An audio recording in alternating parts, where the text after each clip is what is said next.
There's a lot of vulnerability scanning and checking to see if you're compliant with, like, NIST is one of the most popular ones to make sure that you can handle being to a certain level. And these are also really, really popular in the real world, the vulnerability assessment and compliance. A lot of companies really need the compliance standards, and some companies won't work with other companies that don't meet certain compliance standards. So that's actually super important in the real world. Not as fun, though, in my opinion. So diving a little bit into pen testing. We talked about pen testing last semester. I believe was it you, Emmanuel, who went in depth on pen testing. So you want to try to find as many vulnerabilities as you can with the system.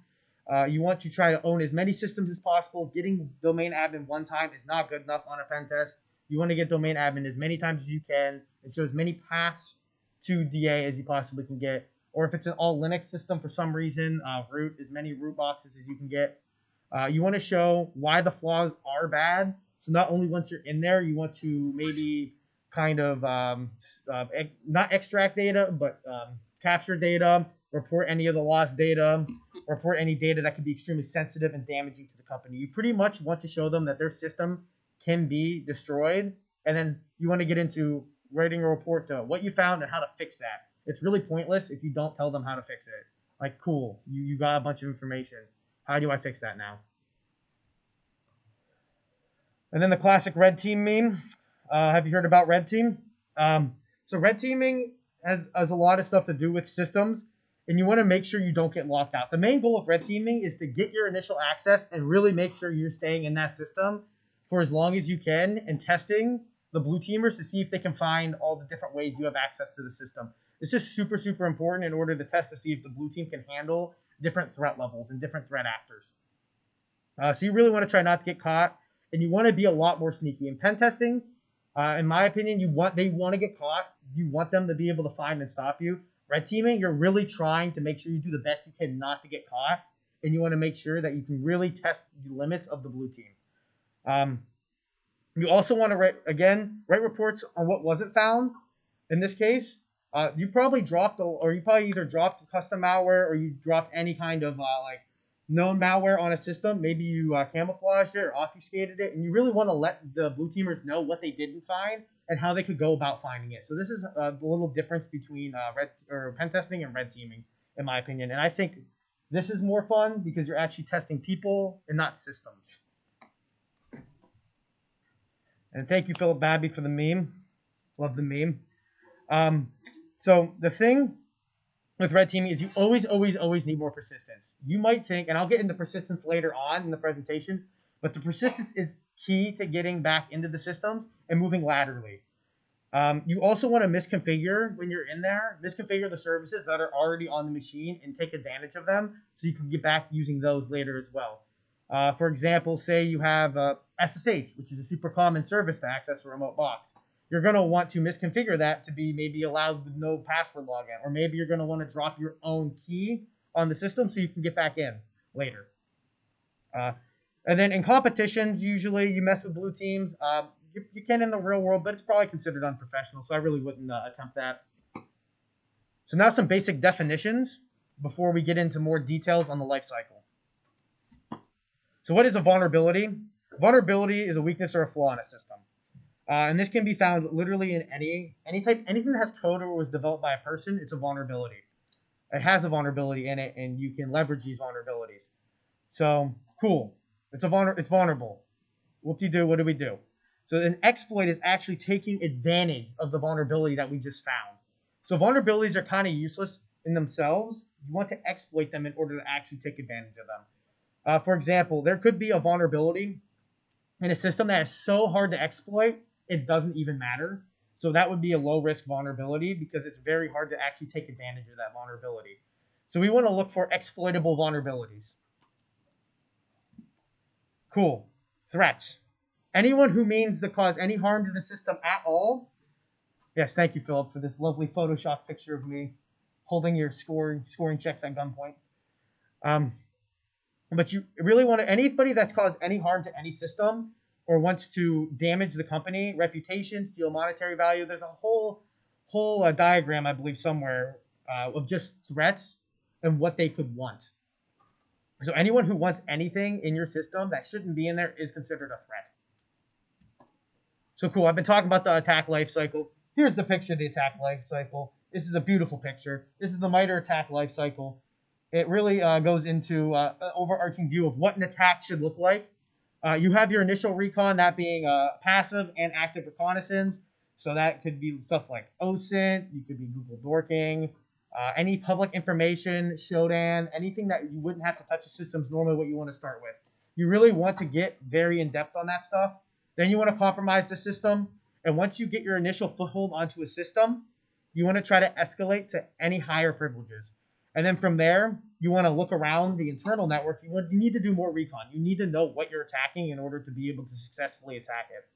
From there, you want to move laterally through the network. And if you're unfamiliar with that, it's just getting access to more machines. Cool. You're in there initially. You have these high privileges. You have to move to different machines in order to get to the entire network. And then you want to maintain persistence. And that's some of the stuff we just talked about.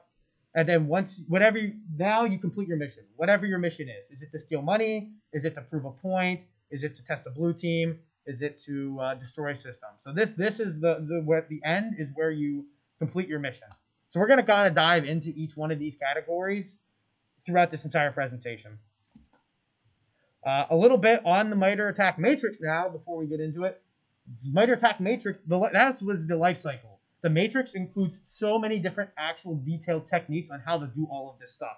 Every little individual part. And I have a slide here in a second, but there is techniques, and you can even click on sub-techniques on the attack matrix, and it goes into detail of different types of techniques you can actually do and examples of them being done. So this right here is the comprehensive list from the actual matrix. They have stuff detailing Windows, Linux, Mac, mobile, pretty much for any device. IoT is all on there, and it shows different initial access, execution, all of this stuff is all on that website, and it gives details to how you can actually go through and do all of that stuff. Cool. So now like a general red team, and even so I'm gonna throw in some competition stuff because this could help you as a blue teamer in a competition, and they might even help you in the competitions upcoming.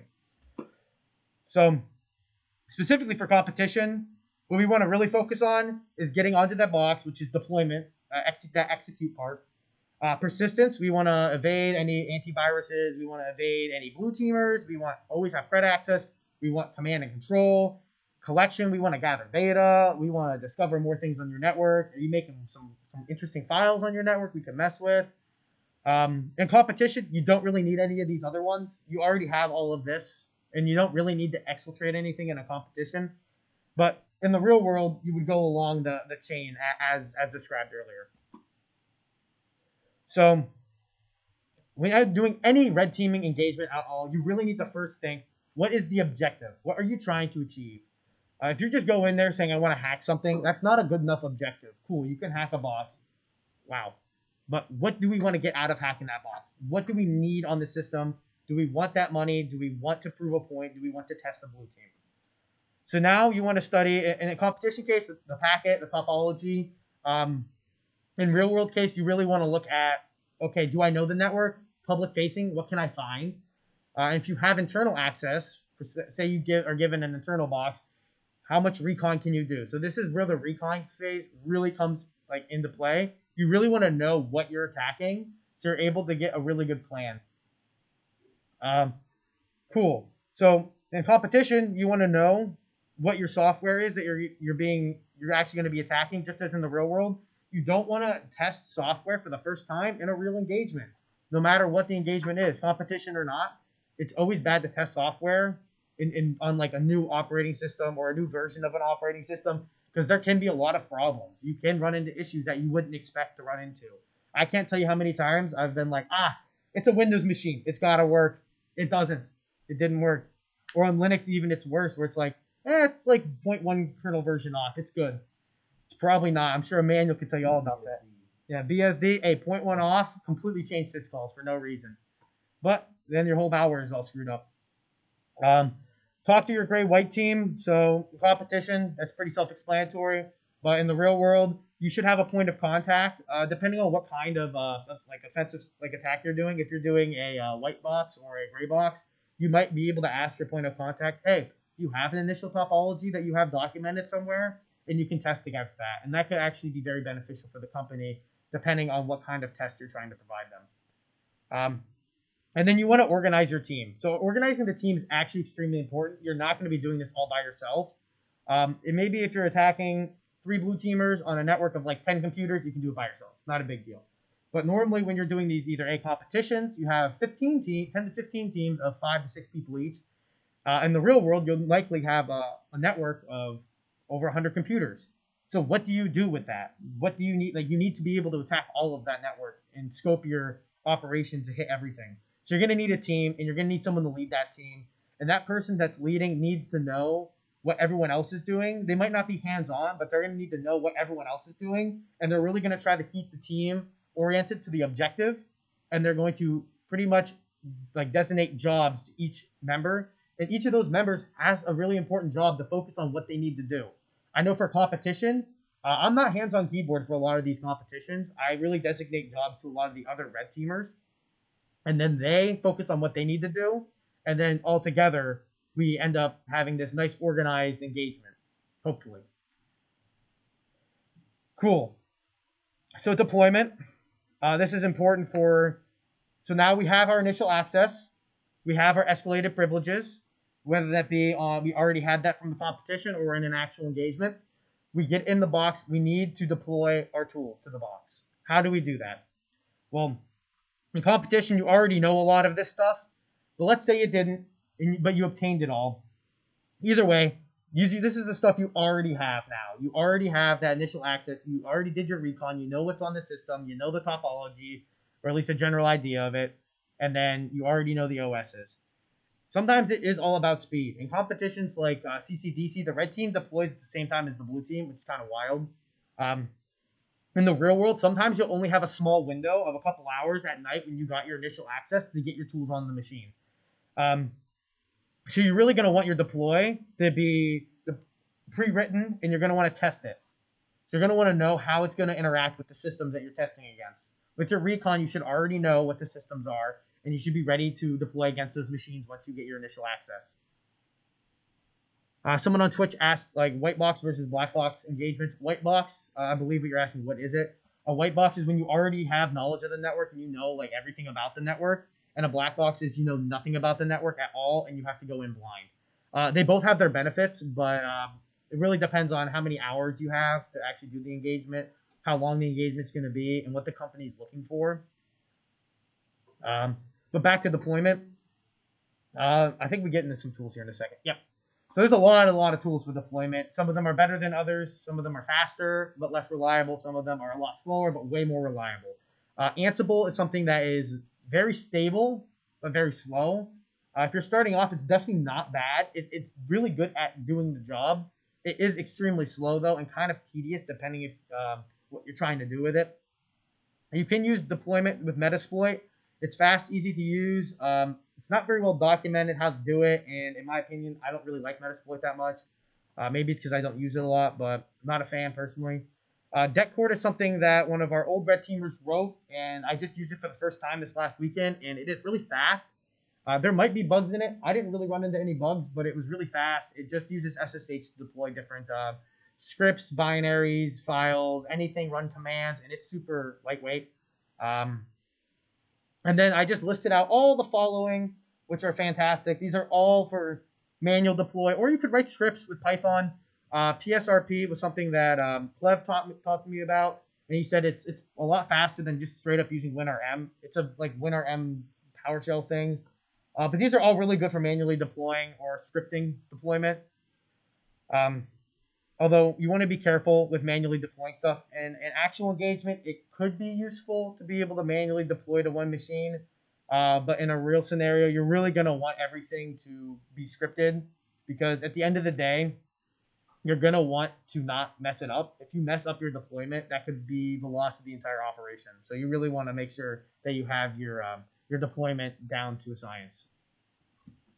Cool. So now we're deployed onto the system. We need to have persistence. We need to stay on the box. We need to find another way to run the code. We need some other way to get in there. We need to be able to run code on everyone's boxes.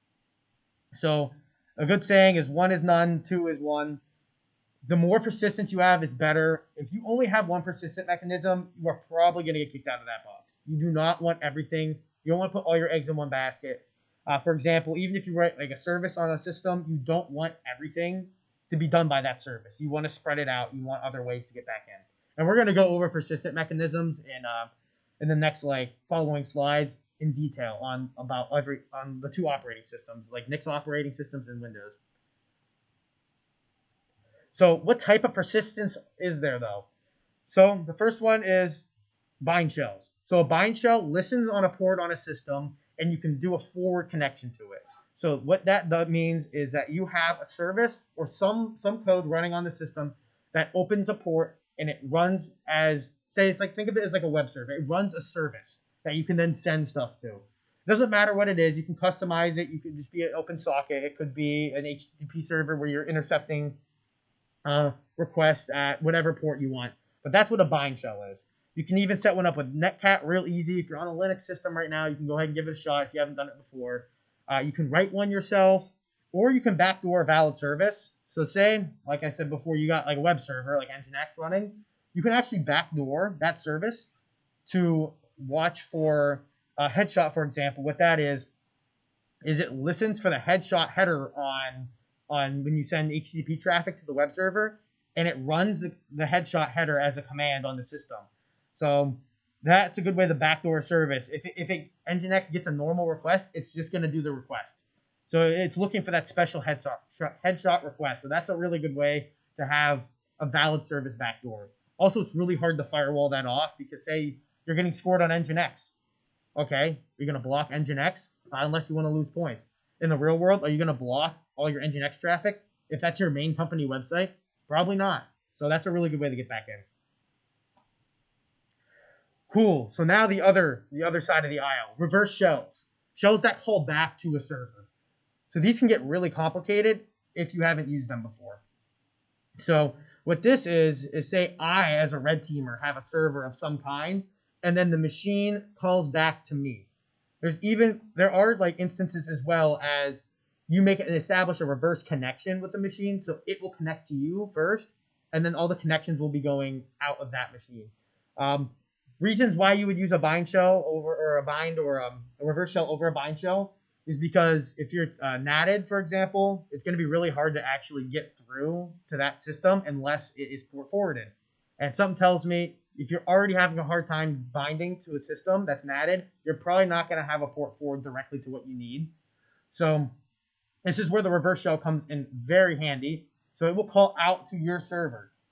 And then also, if it's a stateful firewall, a lot of the times they block traffic from coming in. But if there's already a connection out, the way a stateful firewall works is the computer or the firewall knows that the computer has an active connection out, and it will allow the traffic to return. So this is a way to get around a stateful firewall as well. Here's some examples of some reverse shells. Obviously, we got Meterpreter. Meterpreter is very popular, very classic. Here's some other command and controls that do reverse shells or beacons. You can even just simply curl. You can host a website with a bash script, and you can curl it and then pipe it into bash, and it will run the script for you, which is pretty cool and pretty simple. And you can even like pair that with, say, a cron job, and then boom, you have a reverse shell or a beacon calling out, and you can change the script however you want. Will it get caught though? Probably. So here's a little topology here. The red vectors are beacons. So up there we got the team server, and the team server, and I know I've talked about this a lot in a different presentation, so I'm gonna hit this a little bit. The team server it keeps track of all the command and control servers, all the C2s. And what happens is you got the blue team computers over here, and then the open internet, and they will call back to one of your C2s. So over here it's calling back directly to that one C2 up there, and then it's going right to the team server, and then you can issue commands and control it from there. You can chain two C2s on top of C2s on top of C2s. So like for instance here, you hit the C2, it sends it to another C2, it sends it up to the team server. And these can get really complicated in advance. You can add proxies, you can add C2s, which go to proxies, which go to other C2s, which go to team servers. You can actually proxy through other blue teamers' machines. So say you have a machine that doesn't have internet, but then it can connect internally on the network. and it can reach out to another machine on the network that does have internet. You can then proxy the traffic, or say there's a firewall in front of it, either way.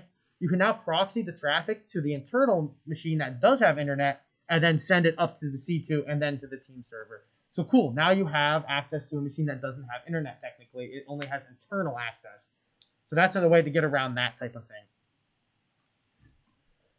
So that's really cool and dandy. You can use a normal socket, and that works. You can just do a normal socket connection like you've done in any of your CS or CSEC coding classes. You can establish a TCP socket, UDP, whatever protocol you want. It works. You can just call out and connect to a server, but that's going to get caught really easily. You can just use straight up HTTP too. Like that's going to work just fine. But you really want to hide this traffic in other traffic. It would be really dumb to just have like a plain text UDP saying, run this command, or hi, I'm beaconing out malware. So what you want to do is make it more covert. You want to hide it inside of other things. And HTTP is hiding it, but let's be real. You can see all the data in an HTTP request. So you either want to use HTTPS, which is going to encrypt it. You're going to want to use DNS. You can hide commands or anything in extra data slots in DNS. You can hide stuff in ICMP. You can pretty much hide data in any protocol. And that really adds to the difficulty of finding your actual command and control. And then on top of that, you can encrypt your commands as well. You can do a really simple encryption, but when you encrypt them, it now becomes even harder to detect it. And then also IDSs will have a harder time just straight up detecting, okay, cool, this isn't just a straight up TCP connection to a random malicious server. It might go to a Nginx proxy, like say you use HTTPS. Now you can send a command that's encrypted over to this HTTP proxy or the Nginx proxy, and then it like sends it to the C2. The C2 reads the command and sends it up to the team server. Cool. That's a lot sneakier than just straight up sending HTTP to a team server. So there are a lot of different ways to do this. Be creative.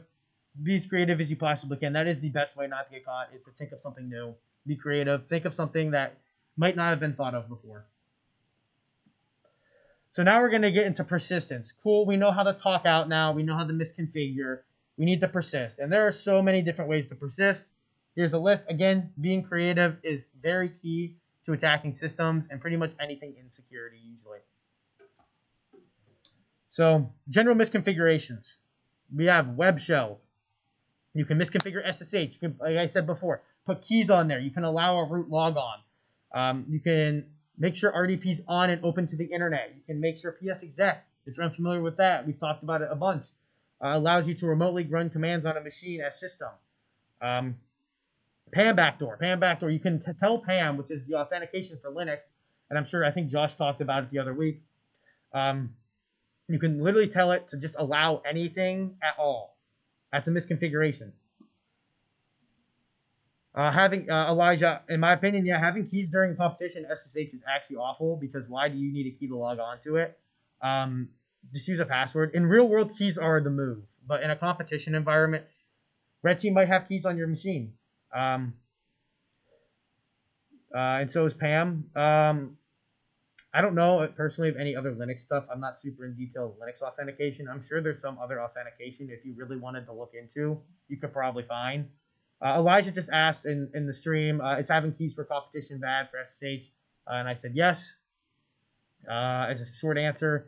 And is PAM, just know your PAM configurations. PAM's a little different on every system, I'm pretty sure. So know what it should look like on each system if you're going into a competition.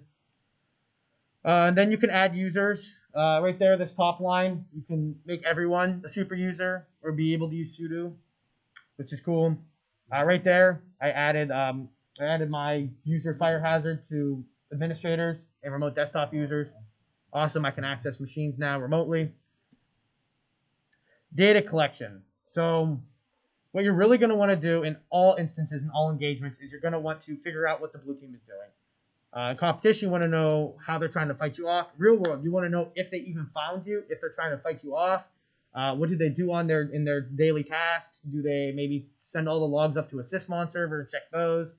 You want to key log stuff. You want to steal important files. In a real engagement, this is key to actually getting like business value to your engagement. This is key to getting business value to your engagement. If you don't steal anything or there's nothing on the systems for you to steal that you get onto, there's really not any value as much as, say, you find HR documents or social security numbers on a system, which, by the way, if you do, you should report it immediately. Cool, let's get into some Linux. So how do we hide on Linux? Well, Linux, everything's a file. So there's a lot you can do on here. I'm going to hit some of the basics that you could try on your own. There's going to be cron job services. Again, really big on the misconfigured services. It's super, super easy to do at like a high level, and you can really just nail down any services that are running on a machine. So cron jobs. I'm just going to breeze over these a little bit, but show them just because I think it is important. I would check out the basics of Linux talk and the advanced Linux talk, where they really go into like in-depth Linux stuff. But you can set stuff to execute at any time. In the real world, this might be a little better because it might be harder to actually find these cron jobs because they have a ton of them. At a competition, clear them, please. Please clear them. There's no reason for there to be cron jobs in a competition. There's what? Or is there? Yeah. But there's going to be take a look at these. This is a really good way to just, if you miss this as a blue teamer, it's super easy as a red teamer. Just schedule my script to run every X minutes or whatever. And there are also more than one type. There's not just a user cron job. There's system cron jobs as well. So you want to look at those. Services. Like I always harp on, services run in the background. You can create a service to do anything. You can do literally anything with the service. You always want to audit your services. But as a red teamer, you want to look at these services and try to blend in. Maybe there's a really weird service on like your system that is like X name with number, and they have like 7 of those because why not, right? Cool. Iterate it. Make your own service, whatever that name was, and then 3. You also, oh yeah. A good thing to add on as a red teamer is if the service is stopped, try to have some way to restart it. It might not always be possible, but being able to restart your service is always a good look. Misconfigurations. These are normally sneakier and harder to catch, especially if the service, again, if it's a needed service on a company or a competition, it's always going to be better to backdoor it because it's something that always needs to be there. It can be really hard to find sometimes. It could be simply changing a one line in a 500 line configuration file. If you don't know about that one line, it could like really ruin your entire like defense. So you can configure PAM, like I said. You can permit root logon. You can tell it to accept no passwords for SSH. That's a great setting. Love that setting. It's fantastic. You might not like it as a blue team, but as a red teamer, not having to put a password in is fantastic. Here are some random tricks for Linux. So feel free to ingest this. You can mess with vimRCs. You can tell anytime that a command is entered, you just clear the firewall rules. Why do you want IP tables? You don't want the blue team to have IP tables. That's annoying. So you just clear them every time they run a command. You make the system play a beeping noise. It's kind of not fun in competition. You can freak someone out in real life. We have physical hardware now, so now it could be fun. You can make the system kernel panic. If your goal is to like just make sure the system's down, you can kernel panic it. That's more funny than, in my opinion, than beneficial to you. Now for my specialty Windows, there's a lot more going on here to talk about, or at least I can get into. Metasploit's always, Defender gets it usually, but you can obfuscate or the payloads, and sometimes you can really get them on a system. And hell, it's been around for a while. It works really well. You can set up a listener. You can set up a bind listener, or like a forward connection, like the bind shell. Reverse listener is a classic. You can exploit. There's just a lot of exploitable code there. There's a lot of exploits built into Metasploit, so like you don't actually have to work on writing an exploit yourself because that's a lot of work and kind of painful. So you can use Metasploit to exploit systems. Like I think we get into it. Yeah. There's a lot of modules, and you can actually just use the ones already built in. Apparently, there's a Wireshark one. You can run PowerShell commands through it. There's Mimikatz. If you're not familiar with Mimikatz, we talk about it sometimes. It allows you to get and crack all the passwords. You can see all the password hashes, which can be super beneficial if you want passwords. You can also use it to escalate privileges. It has a lot of this stuff built into it, which is fantastic when you're getting started because it has a lot of this built-in functionality that you really would want. Again, the downside to using Metasploit, it's so easy to use, but it can get caught by Windows Defender a lot, or like Defender, or pretty much any antivirus. If it doesn't catch Metasploit, I would not use the antivirus or recommend it to anyone, because this is very common to use and it's been around for a while. PowerShell Empire, if you're unfamiliar, it's a voice exploitation toolkit. And when it was first came out, it was super powerful, lots of fun. It had a lot of different tools. You can use it to laterally move across systems using PowerShell. Lots of different persistences that it would have. It was kind of dead for a while. I think they updated it and it's a little better, but Defender still does probably catch it pretty easily. I have not looked at it in depth for a while, but it's still there and it works. So it's something you might want to look at if you're just trying to like observe how different tooling works. Okay, so now you're in.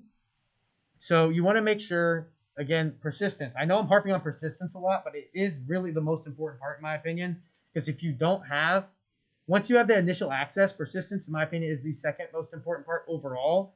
Because if you can't stay in the system, there was no point in getting that initial compromise.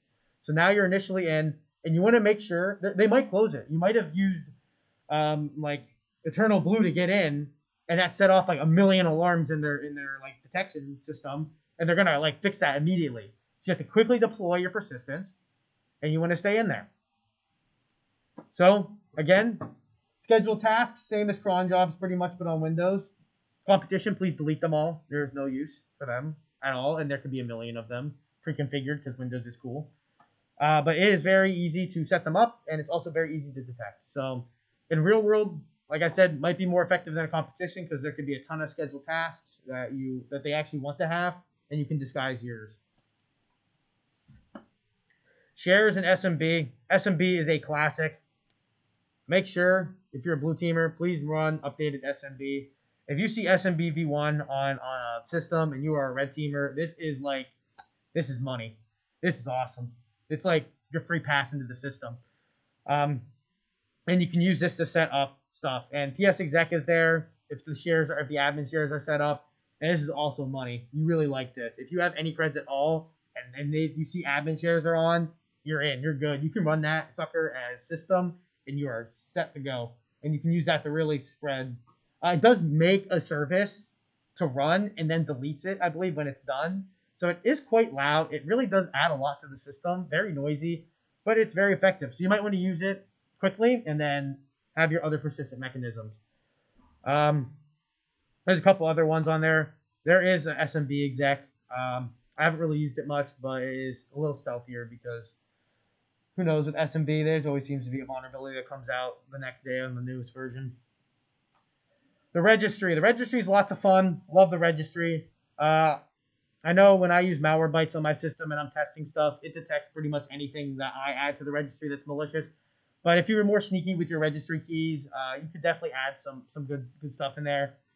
These auto run keys right here, all these will run when the system starts or when the user logs in. So that could be super useful for you if you. What's going on? The user one, you need the UAC to actually access it. With code though, I'm not 100% sure. I actually haven't tried that because I always start as administrator. That's a good question actually. Give it a shot, somebody, if you wanna help some of us out. Try to modify one of these registry keys just using like a normal CMD. But yeah, I think you need administrative privileges to get these. I'm gonna say you do. But you can add a bunch of different programs, and this will run a program for you. It can run commands for you. You can really do whatever you want. And if you're unfamiliar with the registry, then this could be or if you're a red teamer who is familiar, and you get a blue teamer who's a little unfamiliar, this could be very deadly to them. A little bit more on the registry as well. Apt-init DLLs are a good time. These is something that Windows just run a bunch. They do need to be signed, but you can turn that off, which is fantastic. The really only defense against this is Secure Boot is bad for this. If there's Secure Boot on, the app-init DLLs are disabled, which is probably a good look for a blue team, but not everyone has Secure Boot on all the time. So if you can turn off the required signing and drop your DLL in there, it will run it just constantly, and you pretty much will have guaranteed persistence with these. So this is a really good one that you'll actually see on there a lot. I think this is interesting. I haven't actually made an apt-init DLL myself, but they're super useful. Even more, there is so much you can do with the registry. Default firewalls can be absolutely bodied from the registry, which is fantastic for you as a red teamer, because firewalls are annoying when you try to get traffic out. Password filters are really cool. We use password filters in competitions a lot. As blue teams, they might change your passwords a lot. That's cool. You can actually put a DLL that gets a notification package. It's called notification package. It's because every time a password request is made to LSAS, it will give plain text spreads to your password filters. So I can just kind of, as a red teamer, I can just say, that's a cool password. Give me the username too. And then I can send it up to my server. So that's awesome. Cool. Now as a red teamer, you have passwords. Cool. They might also know you're in the system on a real engagement. But if you install a password filter, you now just get all the new passwords anyway, so it doesn't matter. You do need to reboot the box, but if you have full control of the box, unless it's a business, like an actual, in competitions, we just reboot them. But in the real world, if you're doing this to a server, you might want to be careful with that because it could cause downtime. And as a red teamer, hacking for good, you do not want to cause downtime. That is like the scariest thing you can do is cause downtime. Downtime is awful. Even like a second of downtime caused by you that can be avoided is very bad. So you might want to just install this and wait for them to restart the server or give them a reason to restart the server themselves. Yeah, so logging out though, you do need to log out too. So the big like loophole with the registry is a lot of the changes for the system registries things you need to reboot for. A lot of the user stuff you do need to log out for. Logging out a user is super simple, whereas rebooting is it's a lot harder of a task to be able to do. Cool. Again, services. Services are super powerful. There are so many things you can do. In Windows, they're all managed by SCM, which is Service Control Manager. SCM is the ruler of all of them. You need to please SCM when you're coding a service. Or not. You can just not tell it to do things, and then it won't know what to do, and then you'll just be persistently running because it can't stop because you don't tell it to stop. So when, for example, if you're writing in C++, you have to tell it you have to tell it you're starting, and you have to tell it to stop. And you can just not tell it to stop, and it will be confused about that because it doesn't actually know how to. I'm sorry, Twitch chat has a question. So for reboot, do you have to force it, or is it better to wait? Elijah, in competition, in my opinion, I just force the reboot, and you'll just deal with it, which is unfortunate for you, I guess. But in like the real world, I would recommend forcing them or giving them a reason to reboot, like actually giving a solid reason to reboot, because if you reboot of a client machine, if it's a client, like not as big of a deal. Like if you're trying to just do it to a Windows client on the network, but say you do this to an Active Directory server, you don't want to restart a client's Active Directory server. That could be detrimental to their like entire workflow. Maybe you restart it and an update goes, and then their whole network's down for like who knows, however long a Windows update takes. Sometimes it's 5 minutes, sometimes it's like an hour or two. So you really want to be careful with rebooting someone's service. Circling back to the services, these are the service accounts that run. Local system is like what you want.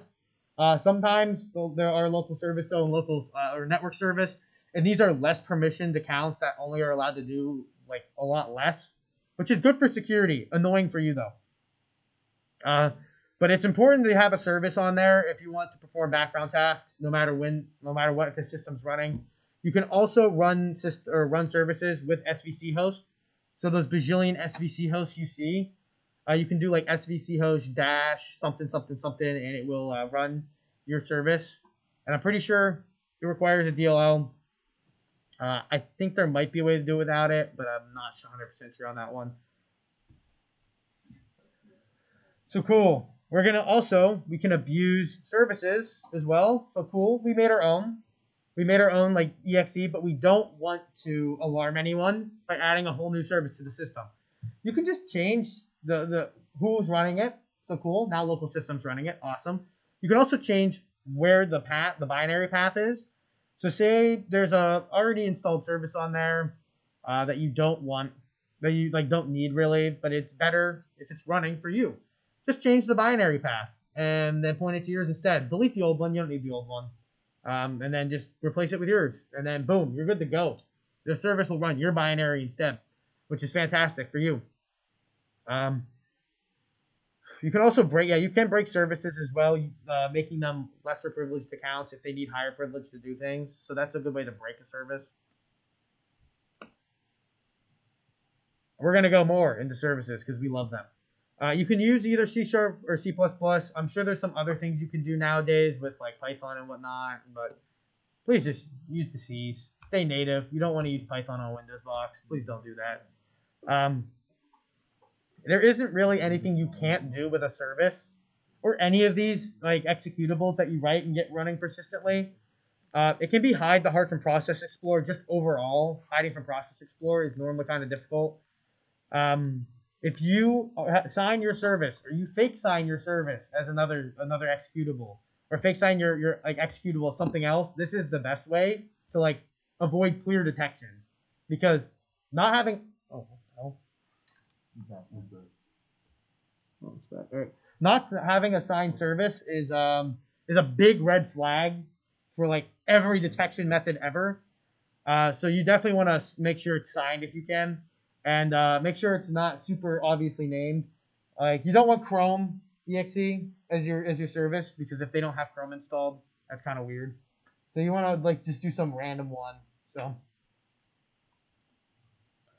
group policy. Group policy is fantastic for defending your systems, but it's also fantastic for attacking systems. If a company or during competition you don't have, like if you don't look at your group policy, you could actually be like screwing yourself over, because a red teamer can do a lot with group policy. You might deny PowerShell everywhere, but we might allow PowerShell or remote desktop on every machine. And that could be really, really powerful for a red teamer to enable PowerShell on all them, or enable the use of PowerShell and enable the use of RDP on all the machines on the network or that are joined to the domain. That's fantastic. Now you have access to every machine if you have creds, and you have access to them remotely. And that's another thing that we were talking about SMB earlier.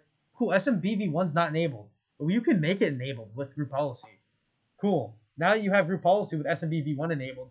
You have a lot of entry points now. You can do scheduled tasks with group policy. You can add registry keys with group policy. You can pretty much do anything with group policy. So this is something you really want to defend and abuse as a defender in order to stop red teamers from taking like a clear advantage on this. Like I was saying before, you can disable access to a lot of these things. So another use case, say you're a red teamer and you put all these registry keys in, these awesome registry keys we just talked about in. Disable access to the registry for everybody else. That's fantastic. Now nobody else can actually look at your keys.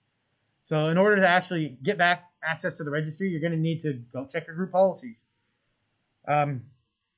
So if you haven't looked in the group policies, I'm not going to keep going on them too much because my Windows talked a lot about group policy, and I believe they talked about group policy last week as well. So just take a look at group policy. It's a really expansive tool. Then there's some miscellaneous ones. Sticky keys backdoor. It's a great one. It's a classic. It's a classic one right here. I forgot the executable name. Is it setc?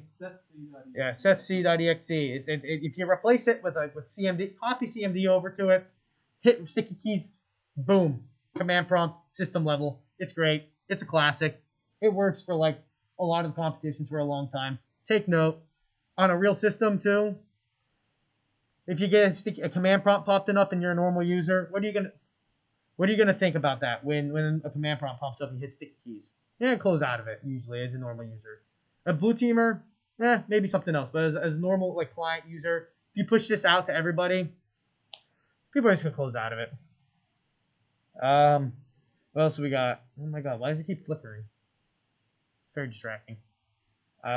You can gather registry, like you can gather all the hives which store all the hashes for passwords. That's really nice because then you can crack the passwords, especially if they're weak, and then you have creds. So that's something else you can do. So cool. Any questions before I'm gonna just get into like tips for getting started with this fire hose of information I just spewed everywhere.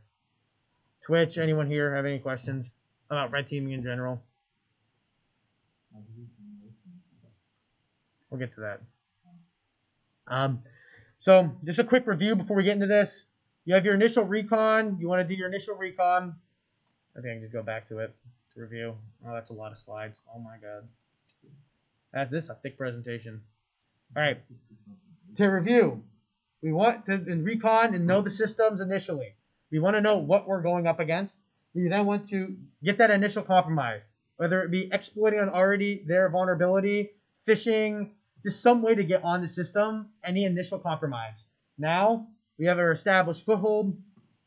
We're going to get into a system with that initial compromise, and we're going to try to escalate our privileges. We want to be root system. We always want to have privileges. We want to be able to the pseudo stuff. We just want to have high level access. If we have not already done internal recon, we want to do more recon. Recon is very boring sometimes, but it is key to actually having a successful attack. So once we get our recon, we want to get access to all the boxes, and then we want to install a bunch of our persistent mechanisms, whether that be services, custom code, already built out tools, or misconfigured services. And then we complete our mission. We do what we came there to do, whatever that might be. And we go back through the entire presentation, back to... All right, tips for getting started. So, cool, I just fire hosed all this information at you. What the hell you want to do with all this? To start, to be a good red teamer, you have to know what is normal on a system.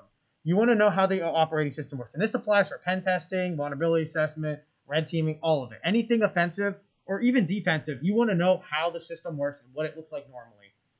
Is there supposed to be SWC host on Windows? Probably not.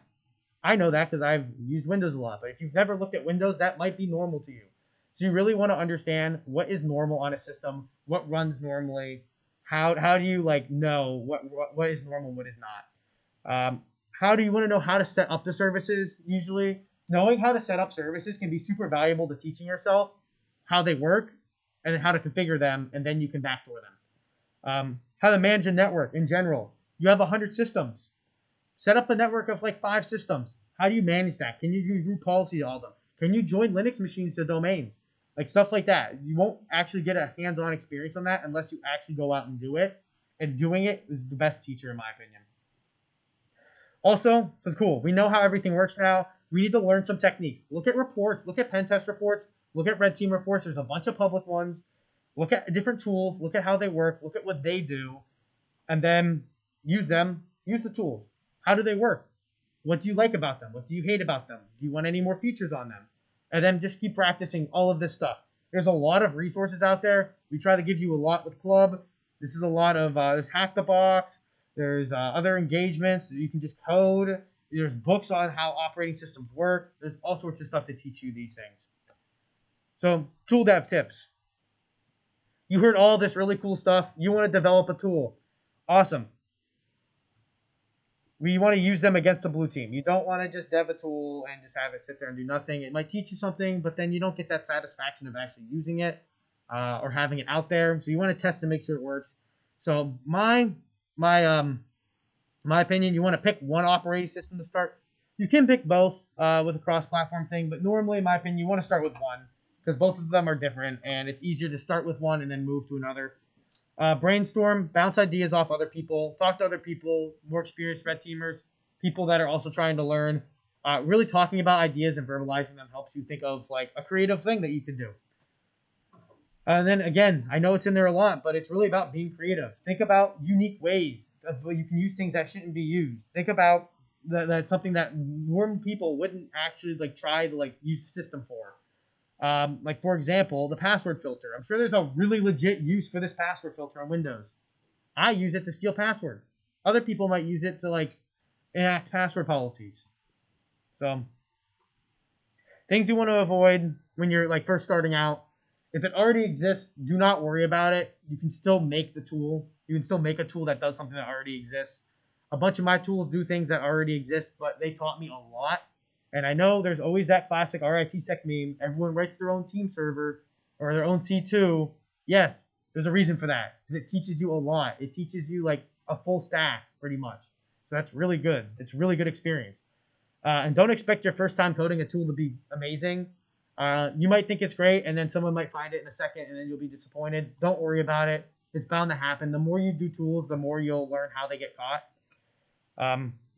And don't be discouraged if the first one doesn't come out amazing. It's probably not going to, and that's totally okay. As long as you learned something from it and you tried, that's all that matters. So again, any questions on that stuff? That's a long talk. I'm going to talk for like an hour almost. Awesome. So now my shameless shill. I waited a little bit because UB's not for a while. But if anyone is interested in the RITSec Red Team, I will be uploading a video on Sunday night explaining everything instead of doing a live info session. And then you can comment on that and fill out the form. And then we can talk about, I'm going to post like the requirements of the, like what you need and like what the idea of our red team is and what we do and like the goal. Because it's not like a normal red team again. This is for competitions.